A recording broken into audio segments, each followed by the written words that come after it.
Hello again, welcome back to my channel. If today is your first time here, hello, I am Grace Annabelle. To my returning subscribers, thank you also so much for coming back to watch my videos. I believe by the grace of God we all are doing well. So in today's video, I'm sharing with you one of my all-time favorite jollof rice recipe. Okay, so today we're cooking coconut jollof rice. Trust me, you will love this jollof rice. You will love it. Okay, so come with me to my kitchen and let's do cooking. All right, so I have here 5 cups of jasmine rice. You can use any rice that you have available. Okay, so I'll be using 1 cup of this sunflower oil. You can use any oil that you have. 1 can of peeled plum tomato, 1 can of coconut milk, 1 cup of chicken stock. You can use meat stock or any protein stock that you have, and 5 tablespoons of tomato puree or tomato paste, 1 teaspoon of paprika powder, 2 bay leaf and 2 star anise, 1 large onion sliced, pinch of salt to taste. Always use salt according to your taste, okay? And I have here 1 extra large onion. This onion right there is massive, okay? So it's not large. 1 shrimp seasoning cube, 6 cloves of garlic, 1.5 thumb size of ginger, 4 habanero peppers. You can use more or less. 1 red bell pepper. I have here whole white peppercorns, and some nutmeg. So I'll be using each teaspoon of the whole white peppercorns and teaspoon of the whole nutmeg. Okay, so on my stove I have my pot. To that I've added 1 cup of sunflower oil. You can use any oil that you have available. The oil is hot, so at this point I'm adding in my onions. Always make sure that the oil is not too hot, okay? When the oil is too hot before you add in your onions, it cooks the onion quickly and it also burns the onion. In that case, you don't get the flavor and then the taste that you need. All right, so I've added in my star anise and my bay leaf for some fragrance and aroma. Okay, so at this point I'll go ahead and prep my vegetables and then we'll blend them. All right, so first I will slice up my onions or dice it up just to make life easy for my blender.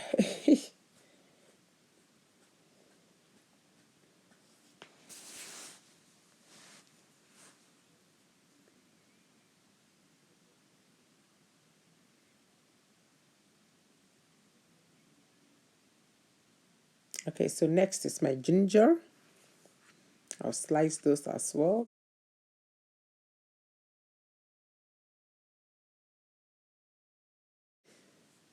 And then I'll add in my garlic and then the habanero pepper.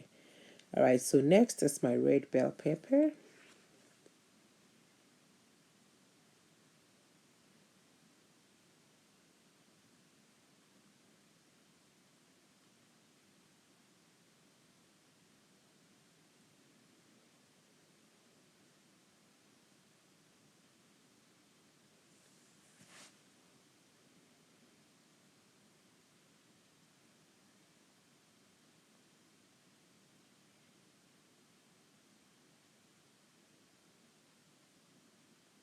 Okay, so at this point I'll blend the vegetables.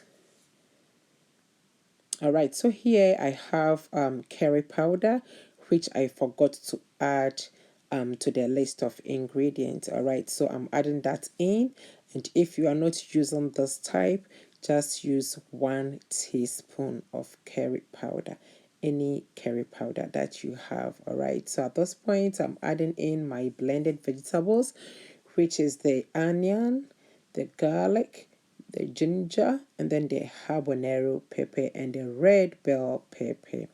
All right, so I'll rinse my blender, add it in, give it a very good stir, and cover it. All right, so next I'll go ahead and blend my peeled plum tomato and then put that aside. Okay, so at this point my vegetables has been cooking for 10 minutes. It has been cooking for 10 minutes, so I'll give it a very good stir and then add in my paprika powder, which is teaspoon. I'll give this a very good stir and then leave this to cook on a medium heat for 5 minutes.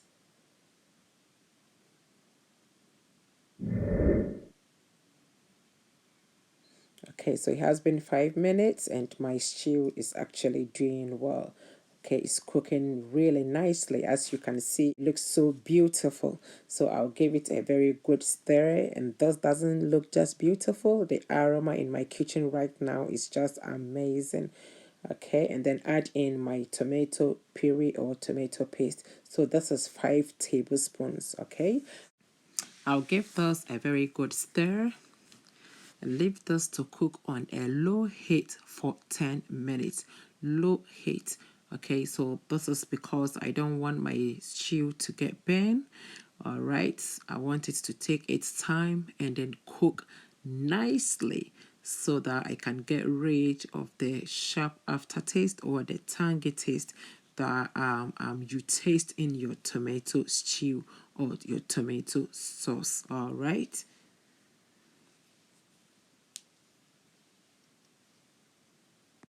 Point, I'll add in my blended peeled tomatoes and then give this a very good stir.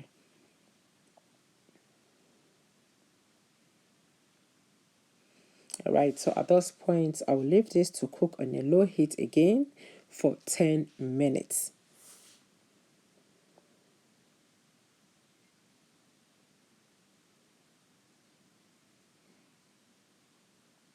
Alright, so it has been 10 minutes. So at this point I'll rinse my blender and then add the water in, give it a very good stir, and leave this to cook for another 10 more minutes. Right, so I'll cover it and leave it.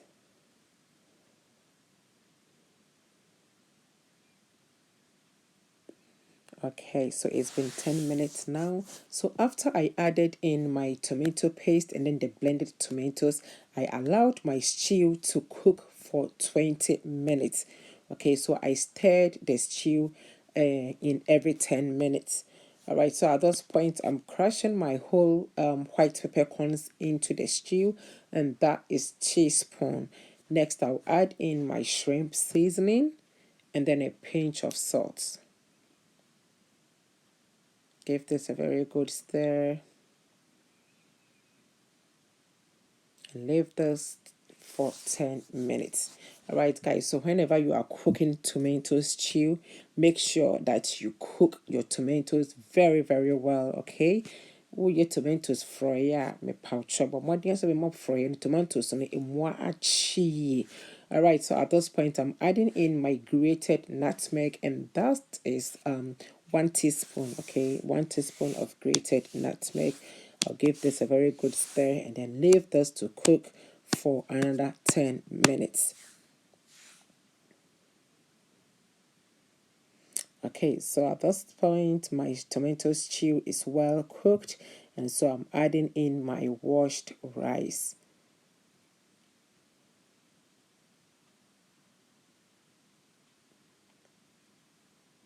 After adding in the rice, I'll give this a very good stir.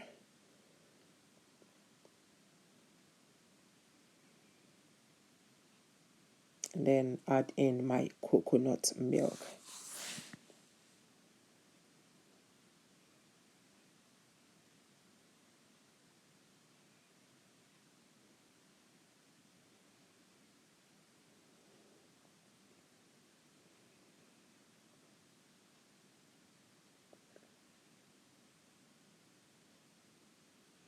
Now I'm adding in my stock, which is the chicken stock.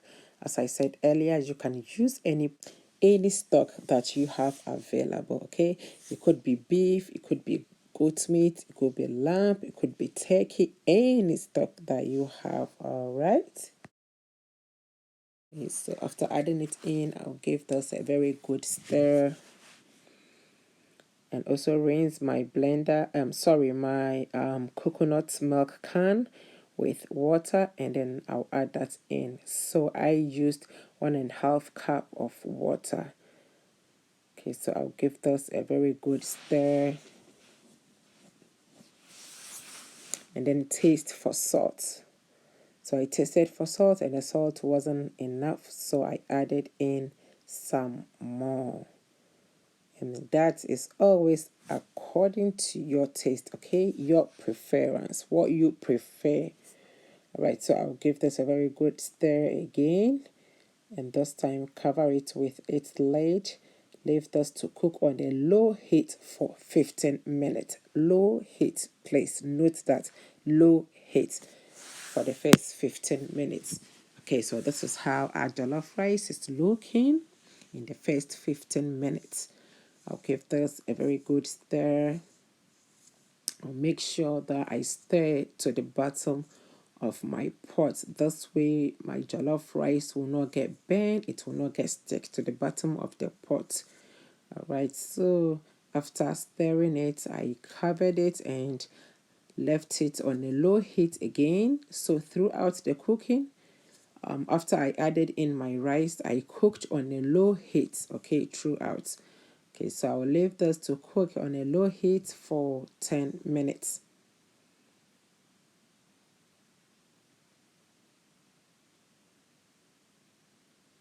All right, so in 10 minutes, I came back, check on my jollof rice, and as you can see, it's about 80% cooked. Yeah, so I'll give this a very good stir, cover it, and allow it to cook for another 10 more minutes on low heat, still on low heat. I love to eat the kanzo, okay, the crust of my jollof rice, and so I make sure my jollof rice doesn't get burnt. So I scooped just a tiny bit of it and then tasted it. All right, so here you are. As you can see, it's almost done. So I'll give it a very gentle stir. Look at that. It's almost done, nearly done. All right, so I'll leave it and then let the vapor or the steam cook this for 5 more minutes.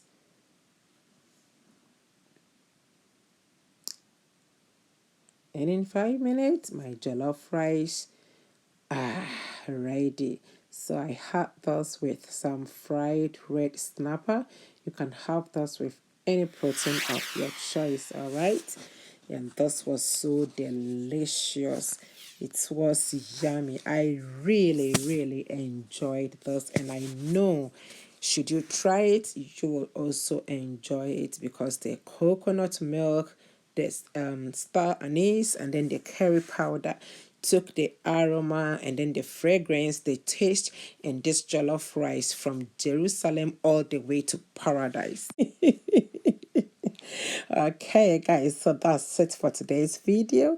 So until I come your way with something delicious, something finger-licking, something mouth-watering, stay safe, stay out of trouble, and remember that life's greatest lessons are usually learned at the worst times and from the worst mistakes. I'll see you again in my next one. Bye-bye.